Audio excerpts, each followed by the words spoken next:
Let's try.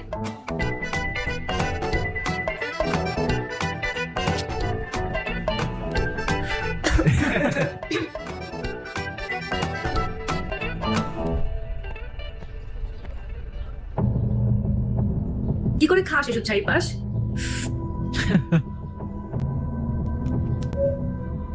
আমি Ibrahim report করছি সরাসরি আমাদের ভার্সিটির ক্যাম্পাস থেকে। আজকের প্রশ্ন একটাই, স্বাধীনতা, ফ্রিডম কিংবা ইন্ডিপেন্ডেন্স, তার মানে কি এটা ক্যাম্পাসের ভেতর এভাবে ওপেনলি স্মোক করা? যদি তাই হয়, আই এম সরি, আপনাদের এরকম স্বাধীনতায় আমি বিশ্বাস করি না। এবং সবচেয়ে ভয়ঙ্কর ব্যাপারটা কি জানেন? আশেপাশের মানুষজন দেখছে, যাচ্ছে, কিন্তু কেউ কিছুই বলছে না, কেউ থামাচ্ছে না, কিচ্ছু না, যেন এটাই স্বাভাবিক, এটাই অ্যাকসেপ্টেড। কিন্তু আমার কাছে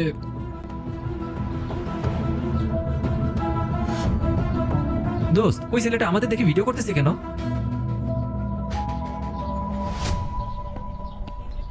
hello, Not accepted, excuse me, sorry. What? আপনি ভিডিও কেন করছেন? কি আপনি? স্টুডেন্ট। আই মিন আপনি কি স্টুডেন্ট? তো আমিও। You don't look like student, at least আপনার কাজ দেখে তো মনে হচ্ছে না।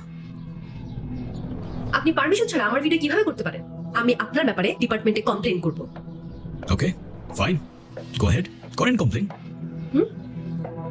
আমি ইব্রাহিম, জার্নালিজম স্টুডেন্ট, আর এই ভিডিওটা যাবে ডিরেক্ট সোনিয়া ম্যামের কাছে। এই wait wait wait wait, sorry দাঁড়ান। হোয়াট? করবো না কমপ্লেন, সরি। আর আমি তো স্মোক করি না, সে তো ওরা ডেহার দিছিল সেই জন্য। আপনি ভিডিওটা ডিলিট করে দেন না প্লিজ। বললাম তো, ভিডিওটা যাবে ডিরেক্ট সোনিয়া ম্যামের কাছে। আপনি এমন কেন করতেছেন? সরি বললাম তো। সে তো আপনার ক্যাম্পাসে স্মোক করার আগে ভাবা উচিত ছিল, রাইট? ভিডিওটা ডিলিট করে দেন না প্লিজ। ওকে ফাইন, করে দেবো, একটা শর্তে। কি শর্ত বলেন? তোমার মায়ের নাম্বার দাও, তাকে ভিডিওটা দেখাই, তারপর ডিলিট করে দেবো। এইটা করেন না প্লিজ, আমার মা জানলে আমি একদম শেষ। তাহলে যতক্ষণ তোমার মায়ের নাম্বার না দিচ্ছ ততক্ষণ ভিডিওটা আমার কাছেই থাকুক, ডিলিট হলে তোমার মাকে দেখানোর পরই হবে। চললাম বস। কি কি হয়েছে? মন খারাপ? এ কি, তুমি কাঁদছো কেন? আমি কাঁদলে আপনার কি?